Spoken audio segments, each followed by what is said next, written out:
Bonjour et bienvenue dans cette vidéo où je vais vous expliquer quel est le petit déjeuner idéal selon moi. Il vaut mieux privilégier un petit déjeuner salé car il faut apporter des protéines et des lipides absolument le matin. C'est beaucoup plus évident à faire avec un petit déjeuner salé. Il y a 4 raisons pour lesquelles il vaut mieux choisir un petit déjeuner salé plutôt que sucré. D'abord, le matin, vous avez une augmentation de votre taux de cortisol et le fait de manger va permettre de réguler ce taux de cortisol et éviter qu'il ne monte trop. En effet, le taux de cortisol, c'est ce qu'on appelle aussi l'hormone du stress. Si le stress est trop élevé dans votre corps, cela va engendrer de l'inflammation. Tous ceux qui souffrent de problèmes dus à de l'inflammation doivent aussi essayer de réguler leur taux de cortisol, comme c'est le cas par exemple pour l'endométriose, qui est une pathologie inflammatoire.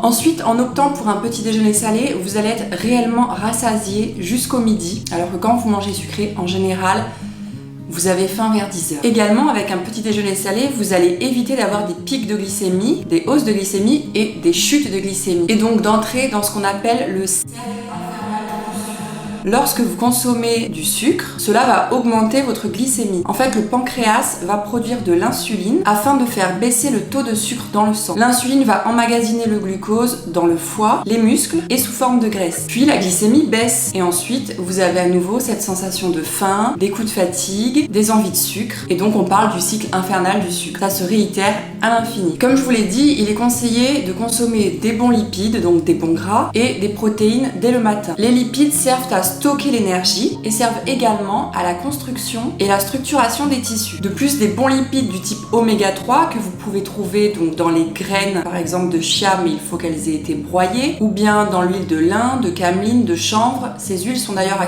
consommer rapidement et à conserver au réfrigérateur. Vous pouvez également le trouver dans les petits poissons gras comme les sardines ou les maquereaux. Sinon, l'idéal, parce que les oméga 3 sont très fragiles et très instables, ils s'oxydent vite, c'est de les prendre en complément alimentaire et de choisir un complément alimentaire avec un indice Totox inférieur à 7. Si l'indice Totox n'est pas mentionné dans la description, en général c'est justement parce qu'il est supérieur. Donc si vous ne le voyez pas, ne choisissez pas ce complément. Les protéines sont très importantes pour la fabrication de vos hormones. Donc pour les femmes, souvent il y a des carences en protéines et c'est très important de consommer suffisamment de protéines. Dites-vous, dans un œuf, il y a seulement 7 grammes de protéines. Une femme qui pèse 60 kg doit consommer 60 grammes de protéines. 1 gramme par kilo de poids de corps. Mais ça, j'en reparlerai dans une vidéo à propos du collagène. Si vous avez une carence en protéines, vous allez ralentir votre métabolisme. Ralentir votre métabolisme, ça va entraîner une augmentation, une prise de poids sur le long terme. Parce qu'un métabolisme ralenti va stocker. Également, consommer des lipides et des protéines sont très importantes le matin pour la relance des neurotransmetteurs. Vous avez plein de neurotransmetteurs. Je vais vous en citer quelques-uns qui vont vous parler, qui sont connus. Donc, ce sont des messagers chimiques qui assurent la communication entre les cellules nerveuses, également appelées neurones. Ils jouent un rôle essentiel dans la transmission de l'information d'un neurone à un autre, en franchissant un minuscule espace appelé synapse. Donc vous avez des exemples connus de neurotransmetteurs que vous connaissez, parce que des fois on se dit neurotransmetteur, on ne connaît pas, mais si. Il y a par exemple la sérotonine. C'est l'antidépresseur naturel, il donne confiance en l'avenir,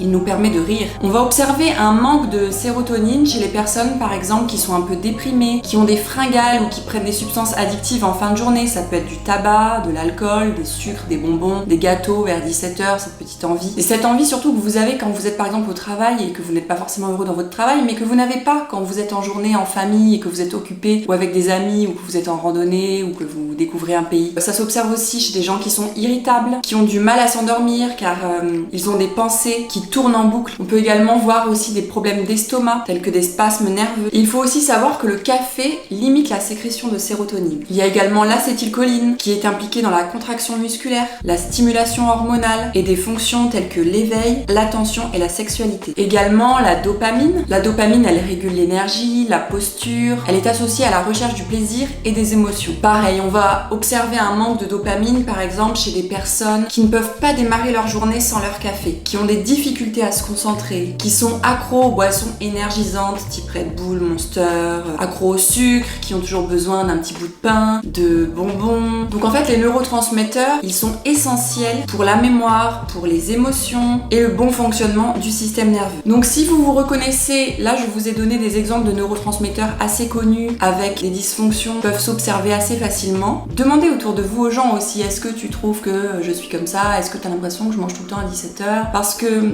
Si vous êtes dans ces cas-là, c'est peut-être que justement il faut relancer vos neurotransmetteurs le matin. Je vais vous présenter des petits déjeuners où vous avez des choses qui vont vous permettre simplement de les relancer dès le matin. C'est vraiment des petits déjeuners très simples avec des ingrédients que vous trouvez partout pour pouvoir faire vite, parce que je sais qu'on n'a pas toujours le temps le matin. Il faut savoir aussi que moi j'étais vraiment la team je ne mange pas le matin là ces dernières années pendant un bon moment et je me sentais légère et tout ça. C'est vrai qu'au niveau de votre appareil digestif, oui c'est mieux pour votre appareil digestif, parce que ça va le soulager. Du coup, votre corps a plus d'énergie quand vous ne mangez pas. Mais ça va être mauvais pour d'autres fonctions de votre corps. Donc personnellement, moi je me suis forcée à remanger le matin. Alors déjà, quand je prenais un petit déjeuner, c'était un petit déjeuner sucré où il n'y avait aucune protéine et aucune lipide, c'était simplement des glucides.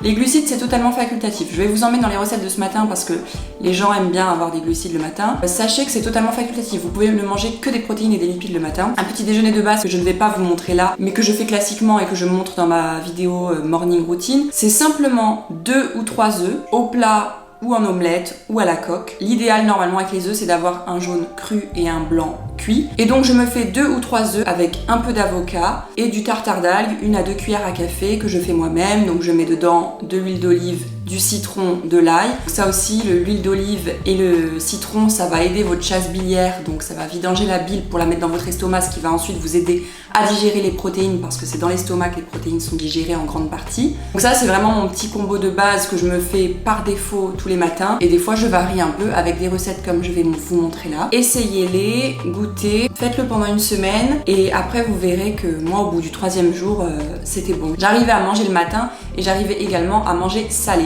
Et ça change notre vie. Aussi, le petit déjeuner sucré, c'est vraiment très très français.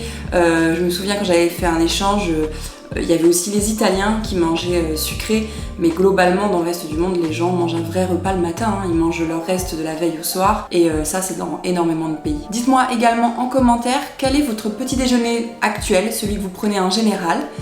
Et ensuite, quel est le petit déjeuner que vous pensez que vous allez d'abord essayer parmi ceux que je vais vous présenter? Il y en a un qui est assez surprenant et franchement, il est très bon. Donc voilà, je vous laisse en cuisine avec 3 exemples de petits déjeuners. Vous en avez 4 réellement parce que je vous ai dit ce que je prends par défaut le matin. Mais sinon, 3 exemples de petites recettes faciles, rapides, peu coûteuses, riches en protéines et en lipides.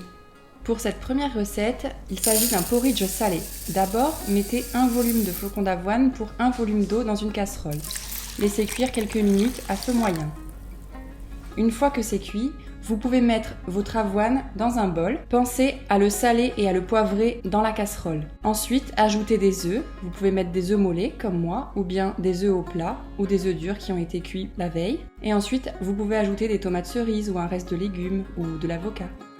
Et la touche finale, le meilleur, le parmesan en copeaux. Ensuite, vous pouvez également ajouter un peu de graines germées ou de jeunes pousses afin d'apporter du cru et du vivant au petit déjeuner. Et voilà, c'est prêt, plus qu'à déguster. Pour cette seconde recette, il s'agit d'un wrap à l'œuf, à l'avocat et au tartare d'algues. Vous cassez des œufs dans un bol, vous ajoutez du sel et du poivre et ensuite vous mettez ça dans une poêle.